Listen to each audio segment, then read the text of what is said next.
berbicara bagi setiap kami. Beritahukanlah setiap jalan-jalan yang Kau kehendaki untuk kami lalui, kami lewati.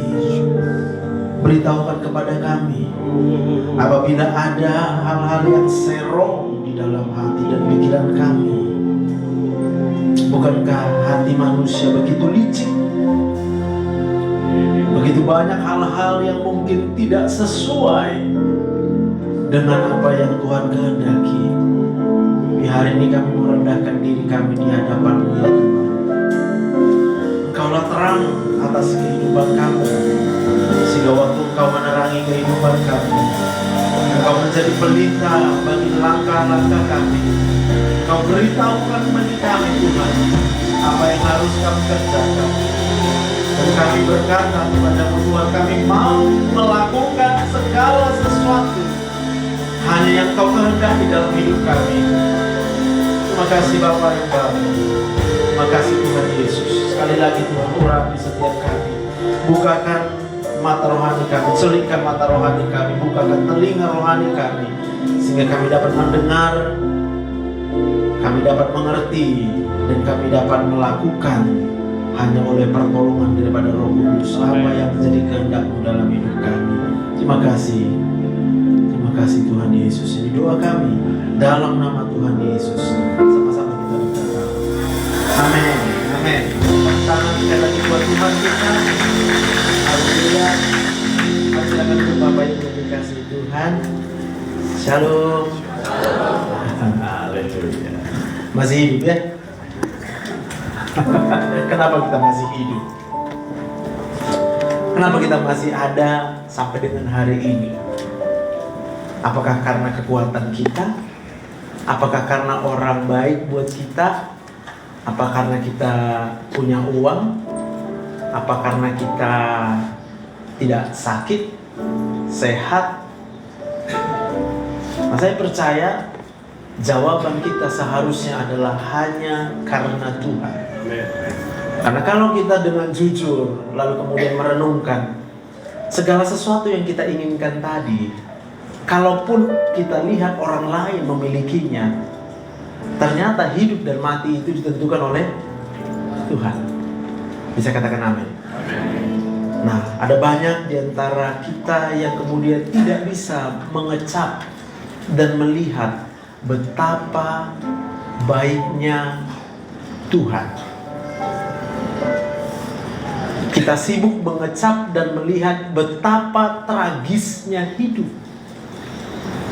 Kita dikecewakan orang lain, maka yang kita kecap adalah rasa kecewa. Kita nggak punya uang, maka yang kita kecap adalah rasa dikejar-kejar oleh uang. Nggak punya uang, kita stres. Kita punya uang, lalu uang kita diambil orang, kita stres.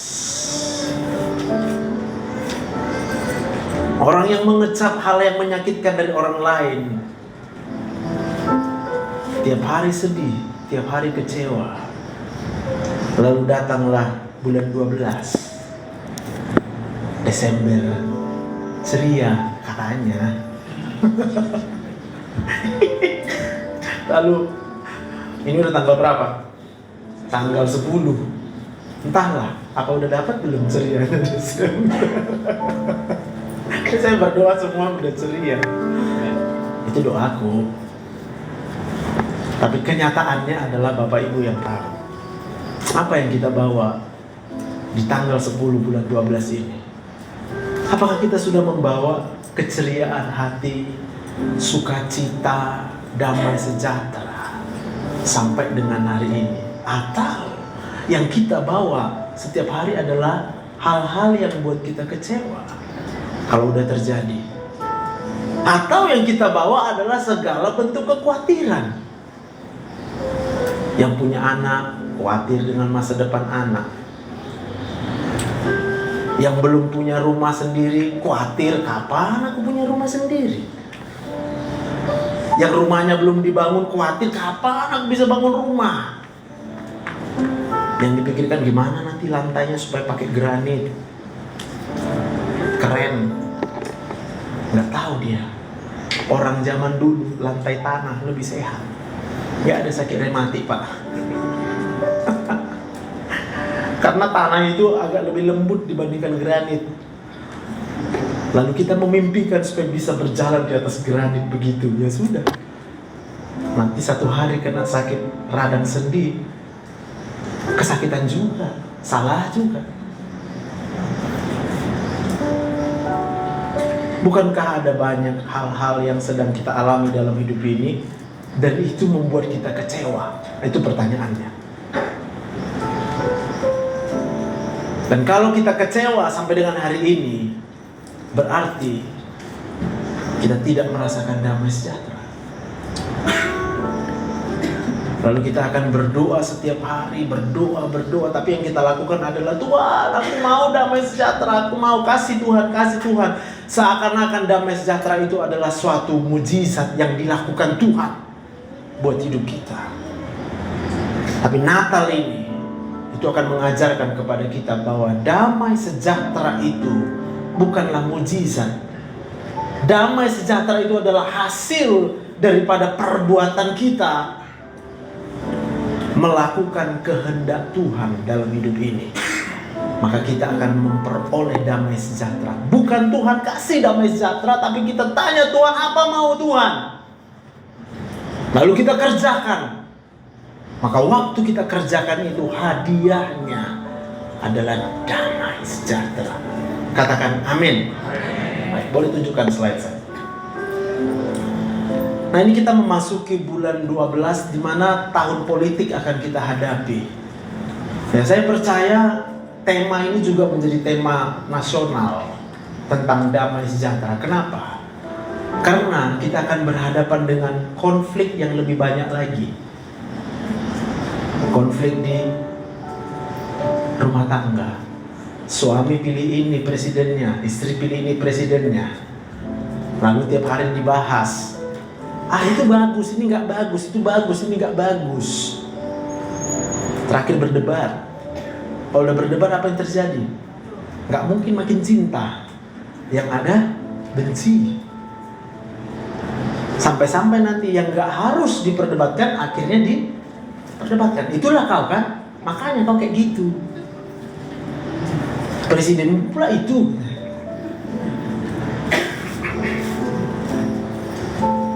Konflik juga di Israel. Debat juga kita.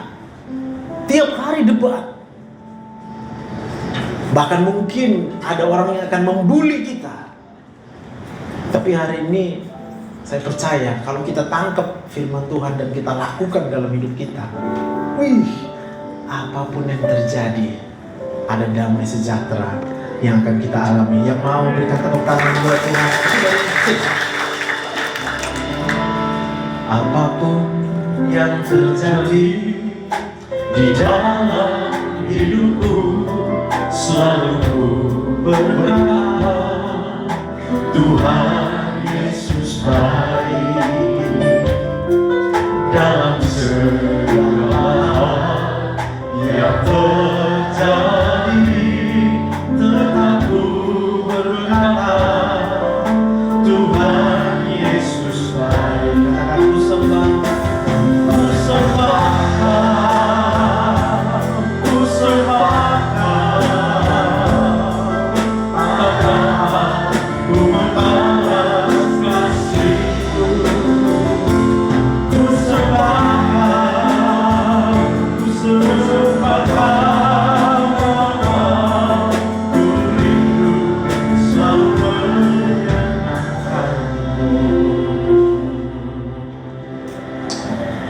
Bisa katakan amin?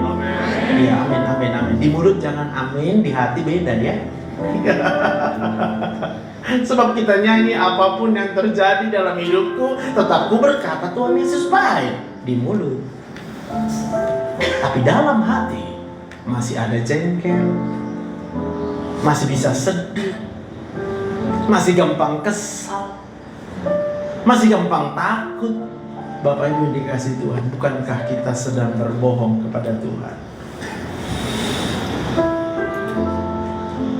Tapi saya berdoa di sini nggak ada yang mau jadi orang bohong. Sehingga waktu diajak nyanyi apapun yang terjadi kita diam aja. Kalau nggak sih jengkel. Ada yang udah bisa tiap hari, lalu kemudian bisa mengalahkan jengkel tadi, bisa mengalahkan kesal tadi, sehingga yang ada dalam hidup kita adalah damai sejahtera setiap waktu. Tapi kadang-kadang kita begini, kita minta sama Tuhan supaya Tuhan mengubahkan keadaan yang membuat kita jengkel. Lalu kita bilang kita damai sejahtera kalau sudah berubah keadaannya. Kita jengkel dengan suami, kita doakan Tuhan, suamiku supaya bertobat. Kita jengkel sama istri, Tuhan, lebih baik suami berdiri di sotoh rumah daripada dengan istri yang cerewet. Kapan istriku bertobat? Buatlah bertobat dia Tuhan. Itu yang kita doakan. Orang jahat buat kita jengkel, lalu kita doakan Tuhan, orang yang jahat itu bertobatlah. Kenapa aku disakitinya? Lukas 2:14. Kemuliaan bagi Allah di tempat yang maha tinggi dan damai sejahtera di bumi di antara manusia yang berkenan kepadanya. Di mana Tuhan Yesus lahir? Di rumah sakit paling besar di Binjai. Imbang dengan itu. Rumah sakit yang besar di Medan sana imbang dengan itu. Hah? Di tempat yang kita pun tak mau membayangkan, Kak. Ada yang mau nanti anaknya lahir di kandang domba?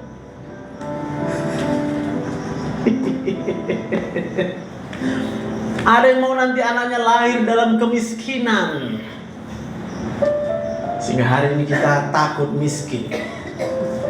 Hari ini kita bilang kita gak bahagia karena miskin. Dan yang kita pikirkan hanya kalau kaya kita bahagia. Kita lupa Tuhan Yesus katakan sendiri dalam Lukas 6 ayat 24. Tetapi hai kamu orang yang kaya, celakalah kamu kalau kamu memperoleh penghiburanmu di dalam kekayaanmu. Ingat. Mana tahu nanti Tuhan izinkan kita jadi kaya. Atau siapa yang mau kaya hari ini bilang gini sama Tuhan, Tuhan percayalah sama aku, percayalah sama aku Tuhan. Kalau kaya aku Tuhan gak akan bahagia, bukan karena kaya.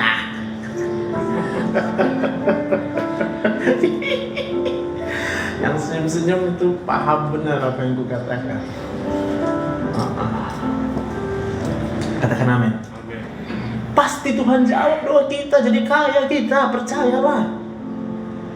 Kenapa Tuhan gak jadikan kita kaya? Karena kita masih menggantungkan penghiburan kita di atas kekayaan yang kita miliki. Mungkin sekarang, mungkin juga nanti. Berarti supaya Tuhan lihat hati kita, maka pertanyaannya adalah, siapa yang bahagia kalau miskin? Kan gak ada kan? Berarti bahagia kalau kan? Padahal Tuhan Yesus lahir di kan? Padahal Tuhan Yesus adalah raja. Lah raja aja mau lahir di kandang domba. Loh kok kita bisa paham ya Bang?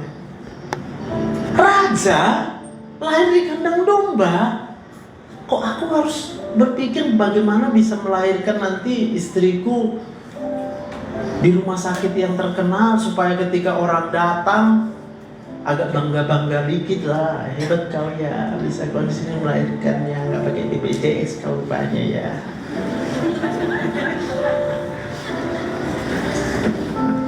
Lalu kita kehilangan damai sejahtera karena itu. Tapi hari ini kalau doamu adalah terserah Tuhan, mau lahir di mana, mau kayak mana caranya, jadilah padaku seturut kehendak-Mu Tuhan. Pada waktu kita bisa berdoa seperti itu, damai sejahtera dilimpahkan di hati kita. Pada waktu kita bisa berkata dengan jujur seperti Lukas 6 ayat 24 tadi, Tuhan, gua nggak bahagia karena kekayaan. Maka Tuhan akan lihat hatimu. Tuhan lihat hatimu.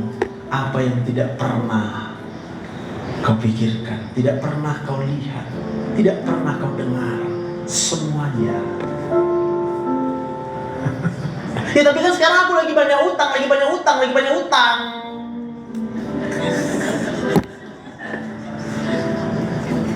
Tiap harian masuk, pinjol. Selesaikanlah masalahmu. Ini ada, gampang. Tinggal klik, nyampe uangnya. Tanpa tanya lagi, berapa uang yang nyam?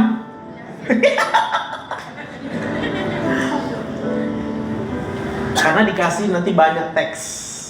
Ini syaratnya. Pokoknya pinjam 1 juta dikasih. Nggak tahu dia dikasih berapa. Pokoknya karena udah gelap mata. Yang penting masalahku selesai kalau ada uang. Diklik lah, ceret. 1 juta dipinjam, yang masuk 800.000. Bulan pertama masih bisa lah bayar cicilan, gak kena penalti, walaupun bunganya udah besar. Kenapa? Karena berfokus bahwa kalau ada uang, maka kita bisa membeli kebahagiaan. Ada yang mungkin di sini pinjol untuk makan, tapi semoga nggak ada, bertobat. Kalau pinjol untuk makan, Tuhan katakan apa? Kalau kita nggak punya kerja, lalu berpikir kayak mana nanti makan, kerjalah mulai besok. Bangun pagi-pagi, pandanglah burung di.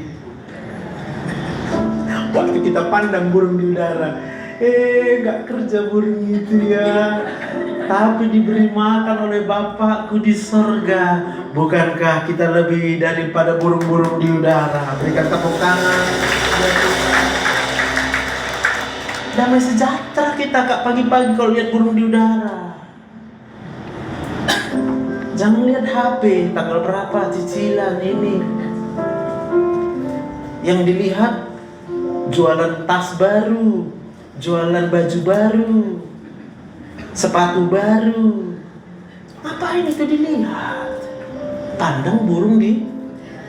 Yalah, kan itu kerja.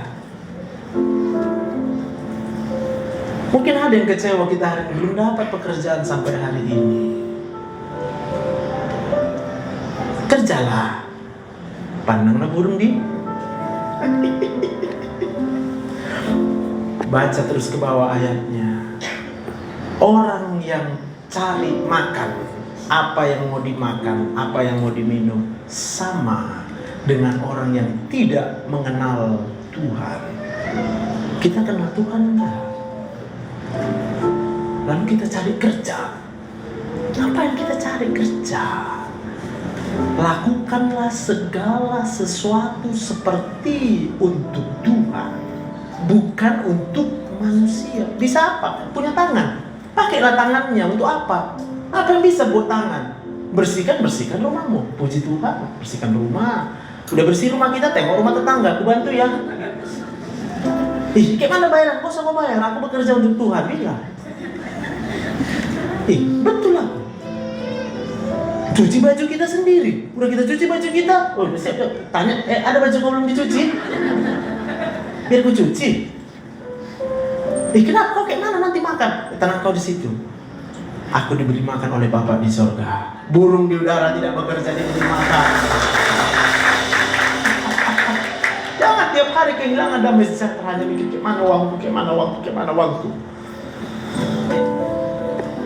Bapak Ibu dikasih Tuhan.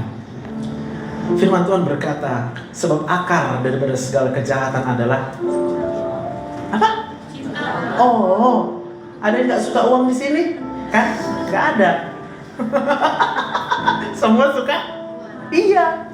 Tapi katanya jangan? Iya. Kayak mana itu? Saya berdoa, kalau kita benar-benar melakukan firman Tuhan ini, lihat uang biasa-biasa aja. Kalau memang harus disimpan, simpan. Kalau memang harus terlepas dari uang dari tanganmu, lepaskan.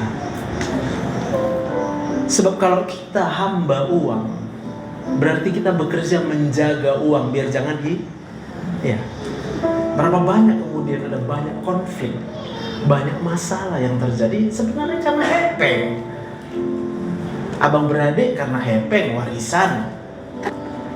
Orang tua pun karena hepeng. Tengoklah anakku itu menghabiskan uangku terus, menghabiskan uang. Kenapa rupanya? Ya biar habis, memang uang untuk bukan. Uang untuk habis atau untuk dikumpul? Bingung kan? Bingung kan? Padahal Tuhan Yesus katakan apa? Jangan kumpulkan bagimu harta di bumi. Tapi yang kita kerjakan adalah yang berlawanan dari apa yang diperintahkan Tuhan. Tapi kita berharap supaya kita hidup dalam damai sejahtera.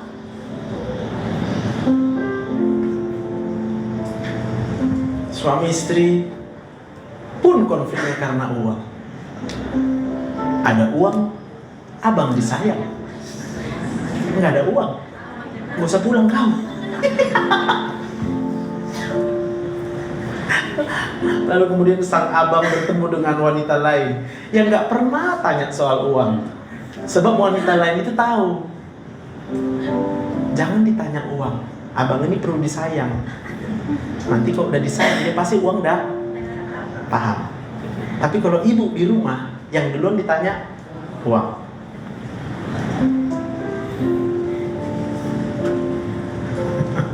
Semoga aku salah.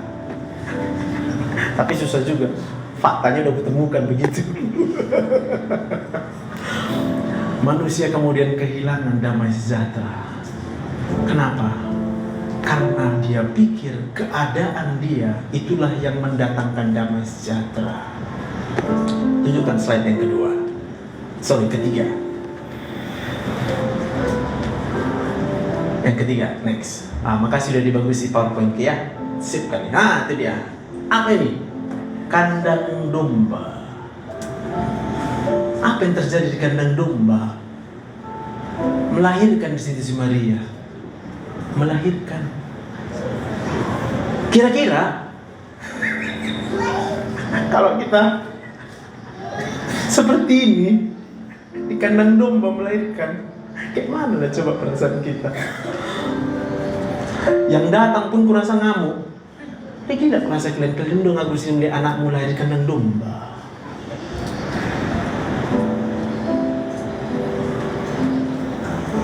Ayah bunda berantem tiap hari di kandang domba. Kayak gini lah kau, tahap pekerja kau, melahirkan pun aku di sini kau buat. Yang nggak sayang kau, yang nggak sayang sama aku. Tapi kita nyanyi dari gini, dari aja. Malam kudus, sunyi senyap, dunia. Aku mau bilang ayah bunda mesra dan kudus. Apa?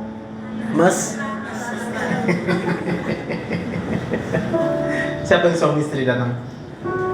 Angkat tangan suami istri. Yes. Bilang sama suami dan istri kita mesra-mesraan Chef ini ya.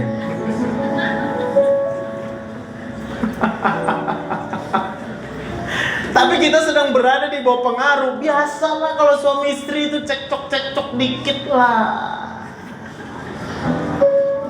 Saya mau katakan dari dikit jadi banyak. Kalau kita menganggap cekcok dikit itu sebagai pembenaran, kewajaran, tanamkan dalam pikiranmu itu wajar menurut dunia. Tapi itu berlawanan dengan menurut pikiran Tuhan. Bilang sama diri sendiri, saya nggak mau lagi ribut-ribut sama suami, ribut-ribut sama istri. Itu dari suami istri masuk ke anak-anak. Bu, kalau ibu sering cerewet sama anaknya, Nggak ada damai sejahtera di cerewet, atau ada? Sehingga kita bisa berkata, wajarlah cerewet sama anak sendiri. Nanti orang itu nggak mau berubah,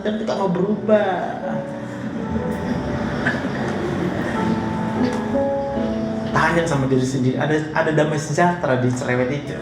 Nggak ada. Berarti kalau kita tidak damai sejahtera, nggak ada Tuhan di situ. Bodison. Simbolisnya itu, percayalah padaku. Amin. Anak-anak, mungkin kau sakit hati dengan perkataan mamamu yang cerewet. Hormatilah. Ya ma, makin cerewet dia. Ya ma, makin cerewet. Yes mama. Kau cuci dulu piring itu. Haleluya, sambil nyanyi kau. Bagi Tuhan tak ada yang mustahil. Aku mengasihi Engkau Yesus dengan segenap hatiku. Yang nyapu. Damai sejahtera. Apa yang membuat kita sedih sampai dengan hari ini? Apa yang membuat kita kecewa sampai dengan hari ini? Pertanyaannya adalah, bagaimana mungkin saya bisa mengalami damai sejahtera?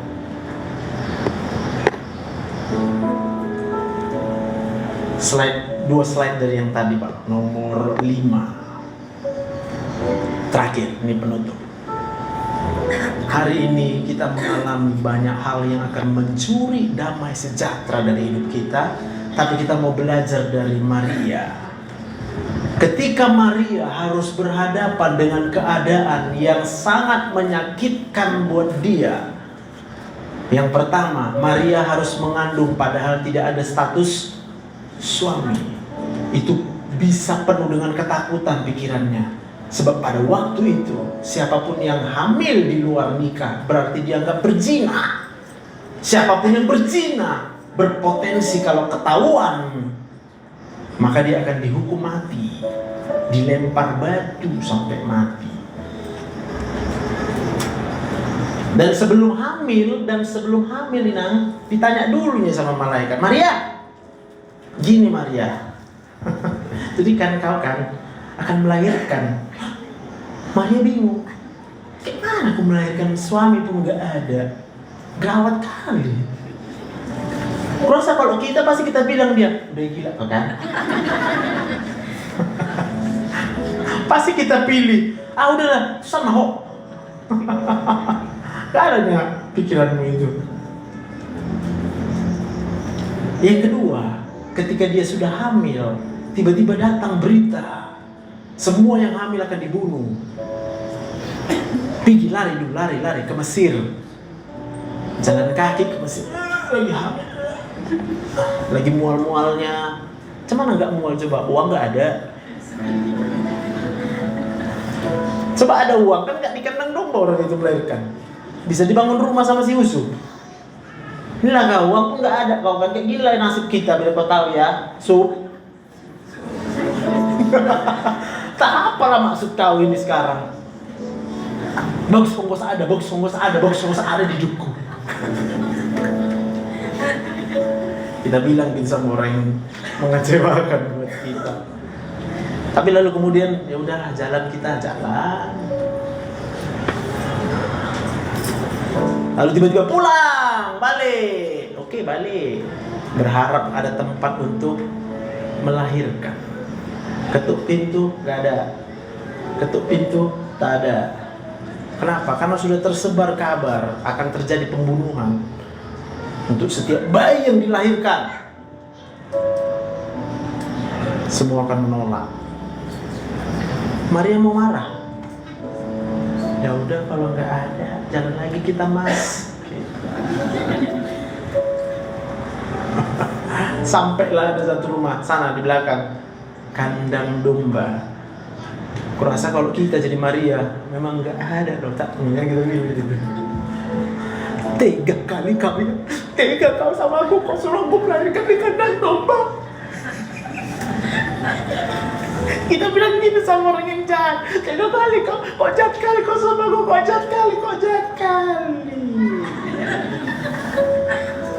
Lalu kita kecewa terus tiap hari, marah, sedih, marah, sedih. Itu aja tiap hari, marah, sedih.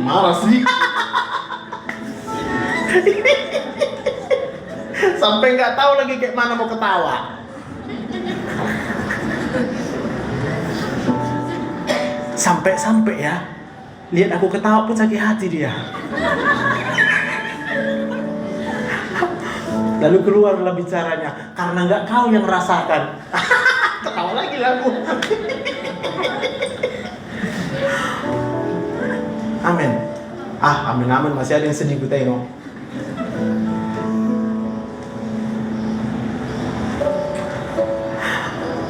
Lalu Maria kemudian melahirkan di tempat yang rendah. Lalu kita nyanyi lagu tadi, Ayah Bunda mesra dan kudus, damai sejahtera. Sebab kalau tidak damai sejahtera, mungkin pun Maria bisa payah melahirkan. Nggak keluar ya. Panggil dulu bidan, panggil dulu dokter Opcing, panggil dulu ini, mana ya obat. Dikasihlah disinto. Yang udah pernah melahirkan tahu lah itu disinto. Entahlah, mungkin ada yang pernah mengalami, tapi biasanya itu adalah reaksi dari apa? Stres. Sehingga partusnya payah. Terpaksa ditambah obat. Tapi ditambah obat bukan makin enak, makin sakit. Yang dia ingat apa? Suaminya jahat. Mertuaku kayak gitu rupanya, kayak mana nih? Kayak mana uang pun gak ada, kayak mana tidak lahir, kayak mana sekolahnya, kayak mana beli susunya, kayak mana nanti, kayak mana. Ya kayak gitulah.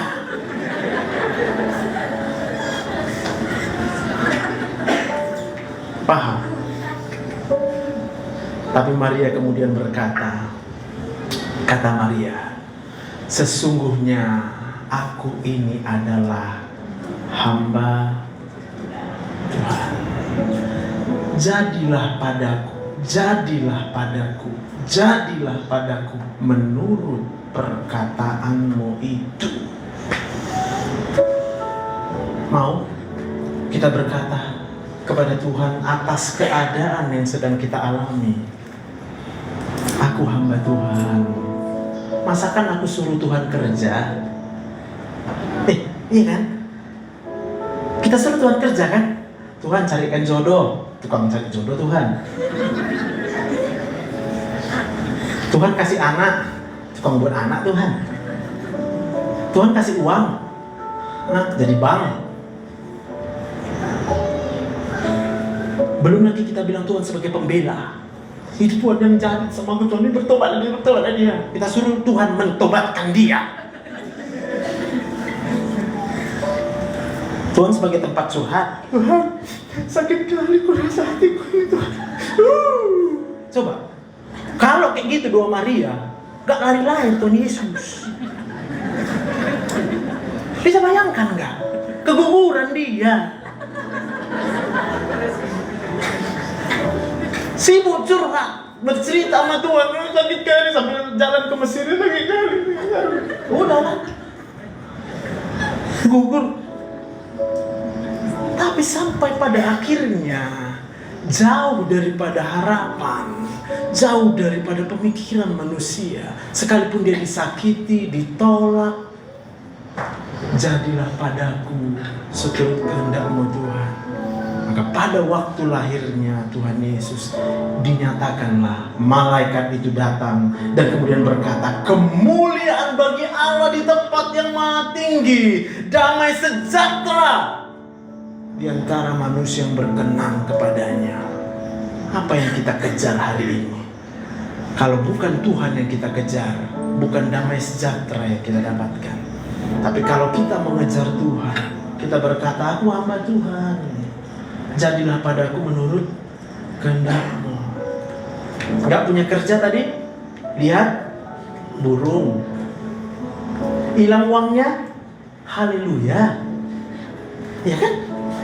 Kan kalau hilang uang kita berarti menggenapi firman Itulah kerja kita, menggenapi firman. Jangan kumpulkan bagimu harta di bumi. Karena apa? Ada pencuri, hilang. Ya udah, haleluya, karena sesuai firman, bukan sesuai firmanku kan. Amin. Ada yang hilang uangnya? Mana ada orang gak ada hilang uangnya kan? Gak bertambah pun uang kita anggap hilang uang kan?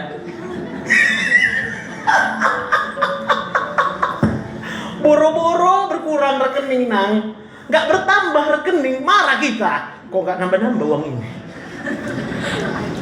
Kenapa segini-segini terus? Padahal aku mau beli ini, aku mau beli itu, aku mau beli ini, aku mau beli itu, aku mau beli ini, aku mau beli itu, aku mau beli ini, aku beli itu.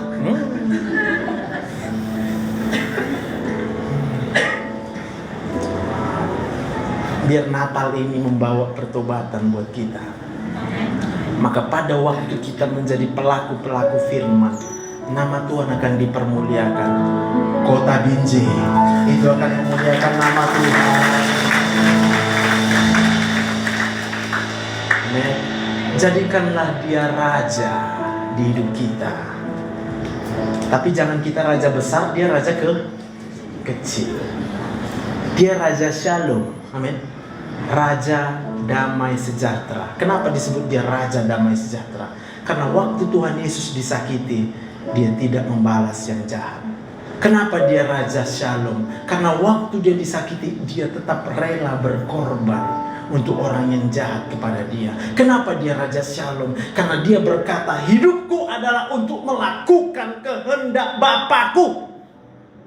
Hari ini kehendak siapa yang mau kita lakukan? Maunya siapa? Maunya saya. Aku mau ini Tuhan, aku mau ini, aku mau ini.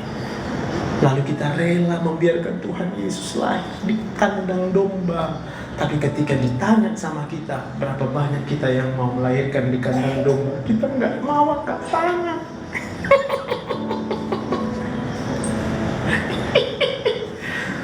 Kita malah sibuk baju baru, mobil baru, sepeda motor baru, sepatu baru, jam tangan baru, kerabu baru, kalung baru, rambut disasat sampai tinggi-tinggi. Terus mau kemana? Ya ke tempat Natal. Di mana Natalnya? Bukan di kandang domba. Dulunya itu. Tuhan Yesus itu. Lantas kita tidak mau menjalani apapun hidup kita sampai dengan hari ini. Amin. Berapa banyak yang mau menyerahkan hidupnya sebagai hamba Tuhan. Gak usah angkat tangan, jadi ketahuan nanti.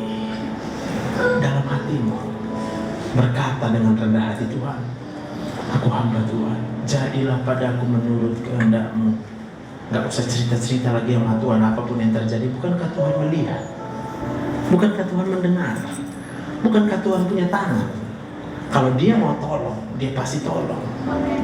Tapi kalau dia katakan inilah bagian kita, jadilah padaku menurut kehendak-Mu. Yang mau dari Tuhan bagi kita adalah kita bersyukur dan bersyukur dan bersyukur. Dari Iceman, mari kita bangkit berdiri. Kasih Allahku sungguh telah terbukti ketika Dia serahkan anaknya. Kasih Allah berkorban bagi agamamu. Tak ada kasih seperti kasih-Nya.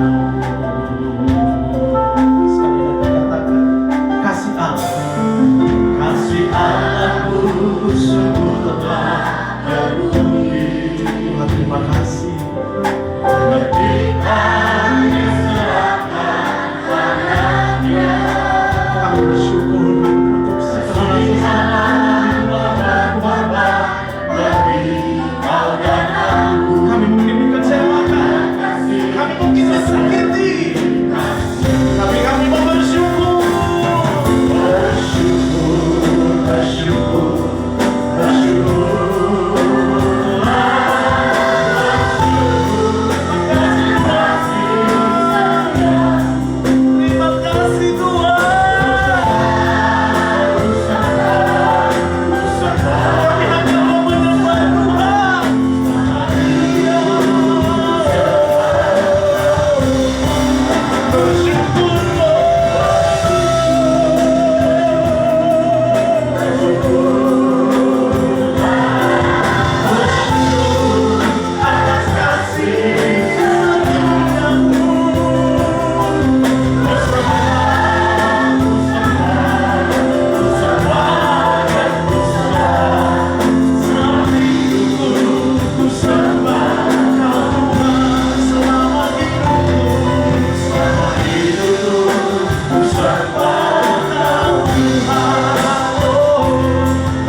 berkat Tuhan.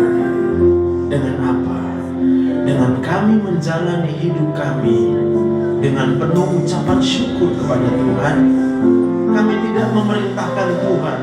Kami tidak meminta-minta Tuhan melakukan apa mau kami. Tapi kami meminta supaya kehendak Tuhan yang terjadi dalam hidup kami.